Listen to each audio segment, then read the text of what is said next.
Del Evangelio según San Marcos. En aquel tiempo Jesús y los discípulos volvieron a Jerusalén, y mientras paseaba por el templo se le acercaron los sumos sacerdotes, los escribas y los ancianos, y le preguntaron: ¿Con qué autoridad haces esto? ¿Quién te ha dado semejante autoridad? Jesús les respondió: Os voy a hacer una pregunta, y si me contestáis, os diré con qué autoridad hago esto. ¿El bautismo de Juan era cosa de Dios o de los hombres? Contestadme. Se pusieron a deliberar. Si decimos que es de Dios, dirá: ¿y por qué no le habéis creído? Pero como digamos que es de los hombres, temían a la gente porque todo el mundo estaba convencido de que Juan era un profeta. Y respondieron: No sabemos. Jesús les replicó: Pues tampoco yo os digo con qué autoridad hago esto. Palabra del Señor. Gloria a ti, Señor Jesús.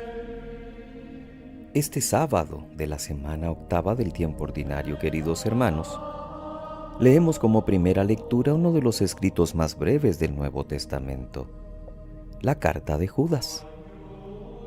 Ayer concluíamos los trozos que nos presentaba la primera carta de Pedro, y el próximo lunes iniciaremos la segunda carta del apóstol. No sabemos con seguridad quién es el autor de esta primera lectura de hoy, pues no parece ser el apóstol Judas. Tal vez sea Judas, el hermano de Santiago, y por tanto primo de Jesús, el que sucedió a Santiago como responsable de la comunidad de Jerusalén. Lo que sí es seguro es que pertenece al tiempo inmediatamente después de los apóstoles. La breve carta va dirigida con términos muy duros contra los gnósticos, que se metían a maestros en la comunidad, proclamando un espiritualismo que se demostraba falso, entre otras cosas por el libertinaje moral a que iba unido. Leemos los versículos finales. El capítulo 17, con que el autor anima a los cristianos a mantenerse fieles sin hacer caso de desviaciones.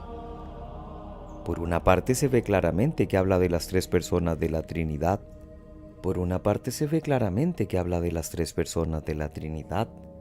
Cuando nos dice: movidos por el Espíritu Santo, manteneos en el amor de Dios, aguardando a nuestro Señor Jesucristo. Pero también parece como si hubiera querido reunir en un mismo programa de vida las tres virtudes teologales. Continuando el edificio de vuestra santa fe, manteneos en el amor de Dios, aguardando a que Jesucristo dé la vida eterna.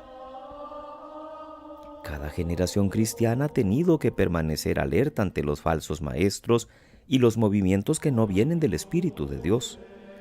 De allí la vigilancia y ejercer con sabiduría el oportuno discernimiento, guiados por el magisterio de la Iglesia, de los que Cristo puso como pastores y responsables en la comunidad. Haremos bien en escuchar a San Judas en su dinámico programa: edificar sobre la fe, mantener el amor, dejarnos ganar por la esperanza, apoyarnos en Dios, que es el único que nos puede ayudar para que lleguemos a su gloria exultantes y sin mancha. La escena de Marcos en el capítulo 11 hoy continúa la escena de ayer, ante el gesto profético de Jesús expulsando a mercaderes y cambistas del templo. Las autoridades, por un gesto tan provocativo, envían una delegación a pedirle cuentas de con qué autoridad lo ha hecho. Jesús no contesta, más bien propone una pregunta. Cuando él ve que no hay fe o que hay doblez en la pregunta, considera inútil dar argumentos. A veces se calla dignamente, como cuando Caifás, Pilatos o Herodes.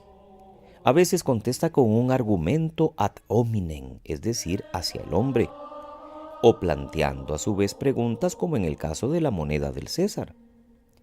Jesús también sabe ser astuto y poner trampas a sus interlocutores para así desenmascarar sus intenciones capciosas.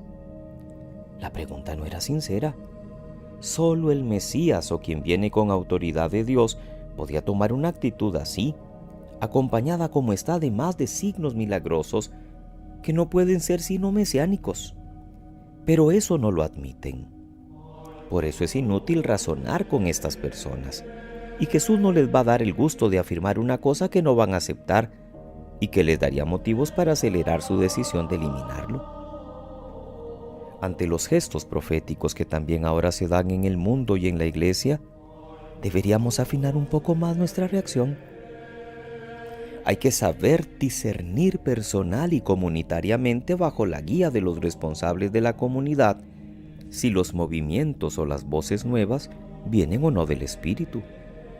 Pero nunca deberían ser los intereses personales o el orgullo o la pereza ante los cambios lo que motive nuestra decisión. Los jefes que interpelan a Jesús llenos de autoridad y sabiduría rechazan ya de entrada toda explicación que se les vaya a dar.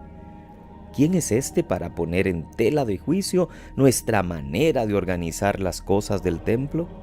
Cuando no nos interesa un mensaje, intentamos desautorizar al mensajero.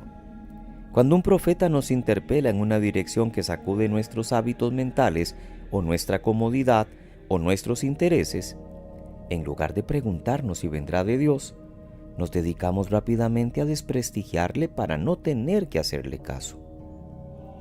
A los judíos les pasó con el Bautista y luego con Jesús. A nosotros nos pasa siempre en nuestro camino que oímos voces proféticas que ponen en evidencia nuestra pereza y nuestros fallos, o que nos estimulan hacia caminos más exigentes. Y a veces lo hacemos con mayor disimulo que los jefes de Jerusalén, pero lo hacemos. Ignoramos al profeta. No nos damos por enterados de lo que Dios nos está queriendo decir. Entonces, poco podemos quejarnos de la obstinación de los judíos cuando muchas veces hemos actuado igual o peor. Que pasen muy feliz sábado, queridos hermanos. Que Dios les bendiga.